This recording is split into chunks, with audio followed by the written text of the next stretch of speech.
नमस्कार दोस्तों, स्वागत है आप सभी लोगों का स्टडी ग्लोब्स पर। आज जिस टॉपिक पर हम लोग बात कर रहे हैं, बहुत कम ऐसे सेशंस होते हैं जहां पर इन टॉपिक्स को इंक्लूड किया जाता है।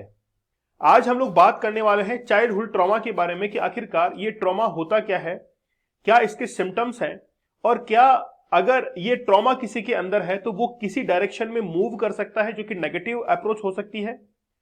सबसे पहले हम लोग इसकी डेफिनेशन को जानने की कोशिश करते हैं कि आखिरकार ट्रॉमा होता क्या है।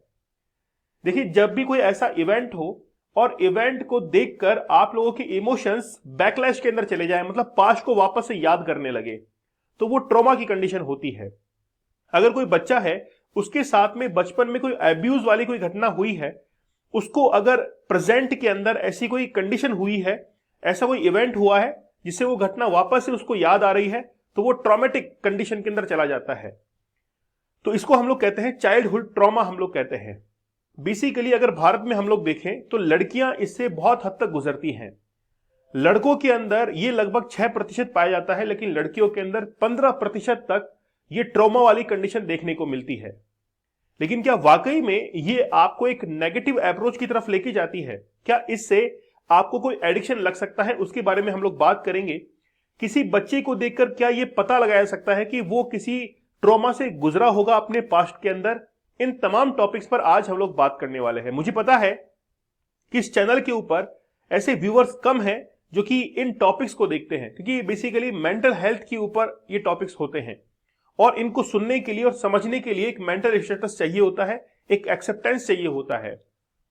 एक बच्चा जो कि काफी डरा हुआ है, भयभीत है अपने पास्ट को लेकर और प्रेजेंट के अंदर उसके एक्ट कर रहा है, इमोशनली उसको क्या कर रहा है, एक्सप्रेस कर रहा है, तो वो ट्रॉमा वाली कंडीशन होती है।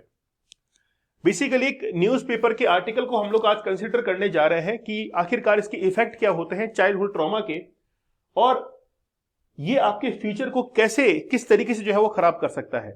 आप हमारे 75 डेज हार्ड चैलेंज को ज्वाइन कर सकते हैं। बड़ा जबरदस्त कोर्स है। ये मान के चलिएगा कि हमारा एक छोटा सा प्रयास है, इस प्रयास के अंदर आप लोग शामिल हो सकते हैं। बेसिकली ये प्रयास इसीलिए किया गया है क्योंकि बहुत सारे जो स्टूडेंट्स हैं वो लैक ऑफ कंसंट्रेशन, फोकस और क्लियर थिंकिंग से जूझ रहे थे। और अगर हम लोग रूट कॉज की बात करें तो कहीं ना कहीं एक रूट कॉज ये भी है। तो अगर आप लोग इस एडिक्शन से बाहर निकलना चाहते हैं तो आप लोग जरूर ज्वाइन कीजिए 75 डेज का हार्ड चैलेंज। 75 दिनों तक आप लोग को उस एडिक्शन से बाहर रखा जाएगा, दूर रखा जाएगा और धीरे धीरे वो आपके लाइफ के पार्ट से अलग हो जाएगा। चैलेंज कूपन कोड यूज कीजिएगा जिससे डिस्काउंटेड प्राइस के अंदर आप लोगों के लिए कोर्स अवेलेबल होगा। चलिए बात करते हैं कि आखिरकार ऐसा क्या हुआ होगा जिसके तहत कोई भी बच्चा एक ट्रॉमा से गुजरता है। हो सकता है कि जब वो स्कूल जाता है तो उसको चिढ़ाया जाता है, लेकिन वो चिढ़ाना उसको पसंद नहीं है और उसको हम लोग इमोशनल एब्यूज की कैटेगरी में रख सकते हैं। वो बच्चा जब भी किसी फंक्शन में जाता है तो वहां पर उसके साथ में कोई खेलता नहीं है तो उसको लगता है कि ये बिहेवियर एक एब्यूज उसके लिए हो सकता है। इमोशनल नेग्लेक्ट उसको किया जा रहा है। हाउस होल्ड मेंबर जो है वो आपस में लड़ झगड़ रहे हैं, ड्रग के एडिक्ट है, उसका इनडायरेक्ट इफेक्ट जो है या डायरेक्ट इफेक्ट उस बच्चे के ऊपर पड़ता है। जब वो झगड़ते हैं तो उसको ये लगता है कि वाकई में दुनिया ही जो है वो झगड़ालू है।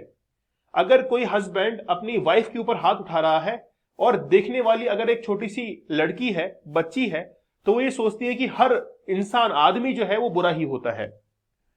हाउस होल्ड के मेंबर जो है खास तौर पर उनका ज्यादा इफेक्ट होता है इस ट्रॉमा को लेकर। Witnessing domestic violence against mother, खासतौर पर हम लोग जो बात कर रहे थे, इसी का ज्यादा इफेक्ट होता है। फिजिकल अब्यूज अगर हुआ है, सेक्सुअल अब्यूज हुआ है, तो जब भी कोई ऐसा इवेंट होता है और उसको याद आती है कि ऐसा मेरे साथ में हुआ है, तो वो बहुत डर जाता है या डर जाती है। तो बेसिकली वो ट्रॉमा है। फिजिकली उसको नेग्लेक्ट कर रहे हैं, सेक्सुअली अब्यूज हो रहा है, ये तमाम कारण जो है वो हो सकते हैं कि वो कहीं ना कहीं अब्यूज की शिकार हुई है। तो ये चाइल्डहुड ट्रॉमा जो है आखिरकार होता क्या है, आपकी जानकारी के लिए बता दूं कि लगभग 46% बच्चे ऐसे हैं जिन्होंने ट्रॉमा को एक्सपीरियंस किया है किसी ना किसी जगह पर अपनी लाइफ के अंदर। हो सकता है कि उसका इफेक्ट अब तक इतना नहीं रहा हो, लेकिन 46% में से कम 4% लड़के, बच्चे ऐसे होते हैं जिनके ऊपर ये ट्रॉमा के सिम्टम्स आज भी देखने को मिलते हैं। और वो सिम्टम्स होते क्या है, अभी हम लोग बात करते हैं। कई बार होता है कि आप बड़े हो चुके हैं लेकिन आपको वो पता नहीं है कि मेरे साथ में ऐसी क्या घटना हुई थी, लेकिन आपके बिहेवियर के अंदर वो चीज झलकती है। तो ये बेसिकली आप उसके अंदर वायलेंट अपने आप को शो करते हैं, इमोशनली डेंजरस, कई बार लाइफ थ्रेटनिंग भी ये हो सकता है। अगर हम लोग बात करें PTSD की, इसकी फुल फॉर्म है पोस्ट ट्रॉमेटिक स्ट्रेस डिसऑर्डर।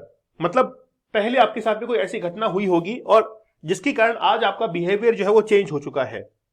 इसको लेकर अगर कहा जाए तो 15% ऑफ गर्ल्स और 6% ऑफ बॉयज इस PTSD का जो है वो शिकार है। लड़कियों के अंदर ज्यादा ये घटनाएं देखने को मिलती है क्योंकि आप लोग जानते हैं कि महिलाओं के ऊपर, बच्चियों के ऊपर ज्यादा अत्याचार होते हैं। घरों के अंदर भी वो सुरक्षित नहीं रहती है, घरों के अंदर अगर राक्षस रह रहे हैं तो। जैसे हमने कल परसों एक स्टोरी कवर की थी, एक भाई जो है वो ही अपनी बहन के साथ में सेक्सुअल अब्यूज कर रहा है, मामा अपनी भांजी के साथ में कर रहा है, तो ये बेसिकली ट्रॉमा वाली कंडीशन है। अब इसमें तो क्या है कि ये पूरी जो खबर है वो तो ओपन हो जाती है, सबको पता लगता है, लेकिन कई बार ऐसा होता है कि सबको पता नहीं लगता है और समय बहुत आगे निकल जाता है। और उस समय वो जो लड़की है वो जब अपने पास्ट को याद करती है तो बड़ा ही सहम जाती है। क्या हो सकता है कि सभी मर्द एक जैसे होते होंगे, ये उसकी थिंकिंग जो है वो डेवलप हो जाती है। और हो भी क्यों ना, वो तो सोसाइटी गलती थी। तो बेसिकली अगर हम लोग किसी बच्चे में देखना चाहे तो बच्चा जो है वो घुलना मिलना पसंद नहीं करता है, ज्यादातर अकेले गुमसुम और उदास रहता है, छोटी छोटी बातों पर गुस्सा करने लग जाता है। बच्चे का नाखून चबाना, 5 साल की उम्र के बाद भी जो है वो बिस्तर गीला करना, ये कुछ सिम्टम्स है। बच्चे की भूख खत्म हो जाना और बहुत ज्यादा, या फिर खाना खाना, मतलब जनरलाइज वे के अंदर नहीं है तो भूख खत्म हो जाएगी या फिर बहुत ज्यादा खाना खाएगा। बच्चे का बार बार जो है मूड स्विंग होना, ये सारे सिम्टम जो है वो एक ट्रॉमा के हो सकते हैं। जैसे डोमेस्टिक वायलेंस की हम लोग बात करें, घरेलू विवाद की, ये ट्रॉमा के एक जो है कहीं ना कहीं उसके लिए जिम्मेदार हो सकते हैं। माता पिता के बीच में मधुर संबंध ना होना, लड़ाई झगड़ा होना, माता पिता का तलाक, सेपरेशन, बच्चे का पढ़ाई में कमजोर होना, बार बार उसको चढ़ाते कि तो वीक है, कमजोर है। पिता का एडिक्ट होना, किसी क्राइम में इन्वॉल्व होना, पिता एडिक्ट है, रोजाना ड्रिंक करके आ रहे हैं, मार रहे हैं, पीट रहे हैं, ड्रग्स ले रहे हैं, उसका इफेक्ट बच्चों के ऊपर पड़ता है। किसी सगे संबंधी की मृत्यु, कई बार क्या होता है कि बहुत नजदीकी जिससे आपको प्रेम करते हैं उसकी मृत्यु हो जाती है और उसका एक दर्द जो है वो आप लोग जिंदगी भर झेलते रहते हैं, बार बार आपको चीजें याद आती है। माता पिता का किसी एक बच्चे पर ज्यादा ध्यान देना, कई बार क्या होता है कि बच्चे को यह लगता है कि यार पापा जो है वो भैया से ज्यादा प्यार करते हैं, मेरे से कम करते हैं। एक समाज की, एक सोसाइटी घटना मैं बताऊं, एक लड़की को मैं जानता हूं, है ना, तो वो लड़की जो है उसके पिता ने सुसाइड किया था। जब सुसाइड किया था तो वो फंदे से लटके हुए थे। वहां पर वो जो लड़की थी वो महज और महज 22 साल की होगी, 21 या 22 साल की। उसने अपने पिता को वहां से उतारा और गाड़ी में पीछे बैठाकर और हॉस्पिटल लेके गए, लेकिन पहुंचते पहुंचते डेथ हो चुकी थी। तो जब हॉस्पिटल जा रहे थे तो कई बार गाड़ी जो है इधर उधर टकराई। अब जो है उस लड़की की एज लगभग 32 या 33 ईयर्स एज हो चुकी है, लेकिन आज भी अगर कोई डराने वाली घटना होती है तो वापस से वो घटना उसको रिकॉल हो जाती है और डर जाती है, वो घबराहट हो जाती है, पसीने आ जाते हैं। यही होता है ट्रॉमा। अब इस ट्रॉमा से कुछ तो जो है वो बाहर निकल जाते हैं, लेकिन कुछ जो है वो गलत डायरेक्शन में चले जाते हैं। हो सकता है कि उनको ज्यादा टेंशन लेने से डायबिटीज हो जाए, ब्रेन का स्ट्रोक उनको हो जाता है, हार्ट अटैक उनको हो सकता है, अस्थमा उनको हो सकता है, और खास तौर पर ये 2 चीजें बड़ी खतरनाक होती है, वो डिप्रेशन के अंदर चले जाते हैं या फिर किसी भी एक लत का, एडिक्शन का वो शिकार हो जाते हैं, जिसके बारे में हम लोग बात कर रहे हैं। एडिक्शन ड्रग्स का हो सकता है ना, या फिर शराब वगैरह पीने का हो सकता है। पॉर्न एडिक्शन भी इसमें से एक है, वो हमेशा उसके अंदर ही डूबा रहना। तो बेसिकली ये ट्रॉमा जो है ये बहुत लंबे समय तक चलता है। आज हमारे इस 75 डेज हार्ड चैलेंज का 38वां दिन है। ये कारवां यूं ही आगे बढ़ रहा है, लेकिन आप में से तमाम लोग इस चीज को एक्सेप्ट नहीं करते हैं। मैंने एक बात आप लोगों को कही थी कि अगर आप किसी चीज को क्विट करना चाह रहे हैं और आप वापस से उसको परस्यू कर रहे हैं, जैसे मान लीजिए 5 दिन आपने छोड़ दिया, लेकिन छठे दिन आपको लगता है कि नहीं यार वापस से कर लेते हैं, वापस से देखते हैं वीडियोस को, पॉर्न वीडियोस को देखते हैं, पोर्नोग्राफी को देखते हैं, तो कहीं ना कहीं आप छोड़ना चाहते हैं, छोड़ नहीं पा रहे हैं। इसको ही एडिक्शन कहते हैं। अगर वाकई में आप इस चीज को अभी कर रहे हैं तो आपके अंदर क्लियर थिंकिंग नहीं होगी, और जब भी कोई क्वेश्चनिंग होती है, कहते हैं कि हाजिर जवाब होना आपके अंदर नहीं होगा। ये कुछ सिम्टम्स हैं जो कि बताते हैं कि कहीं ना कहीं उसके कारण ही ऐसा हो रहा है। आप अगर छोटा सा डिसीजन लेते हैं, 10 लोगों से पूछते हैं, खुद डिसीजन जो है वो नहीं ले पाते हैं। तो 75 डेज का हार्ड चैलेंज जरूर ज्वाइन कीजिए। इससे आप लोगों की लाइफ बड़ी जो है सेटल्ड होगी, काफी बैलेंस होगी। कूपन कोड यूज करना है चैलेंज, जिससे डिस्काउंटेड प्राइस के अंदर ये कोर्स अवेलेबल होगा, और जब से आप लोग ज्वाइन करेंगे तब से ही आपका चैलेंज शुरू हो जाएगा।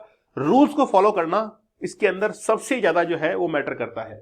दीपक इंदौरा ऑफिशियल टेलीग्राम चैनल से आप लोग जरूर जुड़ जाइए, यहां पर पीडीएफ और अदर डिटेल्स जो है वो भी अवेलेबल होगी। तो मिलते हैं आप लोगों से अगले लेक्चर में, तब तक धन्यवाद, थैंक यू, जय हिंद।